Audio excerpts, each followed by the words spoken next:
মাসে যদি একবার এই যে খাবারটা আমি আজকে গাছকে দিব, এটা যদি মরিচ, বেগুন, টমেটো সহ সব ধরনের সবজি গাছে দিতে পারেন, তাহলে আপনার এবং আপনার গাছের আর চিন্তা করতে হবে না। গাছের চেহারা থাকবে এরকম ঝকঝকে।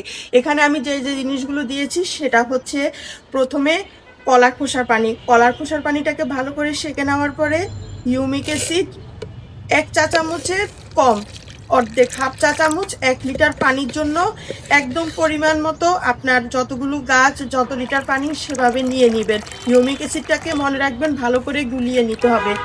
এরপরে হচ্ছে দুইটা জিনিস ভালো করে মিক্স করার পরে আরেকটা জিনিস দিয়ে দিব, সেটা হচ্ছে সরিষার খোলের পানি। এখানে আনুমানিক হাফ কেজি সরিষার খোল ঘন করে ভিজানো আছে, 10 দিন 12 দিন পচানো হয়ে গিয়েছে। এখান থেকে আমি 200 গ্রামের মতো এই যে নিয়ে নিলাম, নিয়ে এটাকে এখানে মিক্স করে দিয়েছি। এখন তিনটা জিনিসকে আরো ভালো করে মিক্স করে তারপরে সবগুলো গাছের ভিতরে আমি এখন পরিমাণ মতো একটু একটু করে দিয়ে দিব। আর দেখবেন যে এই খাবারটা যদি মাসে 1 থেকে 2 বার দেন, আপনার গাছের চেহারাও কিন্তু আমার বাগানের গাছের চেহারার মতো ঝকঝকে চকচকে থাকবে।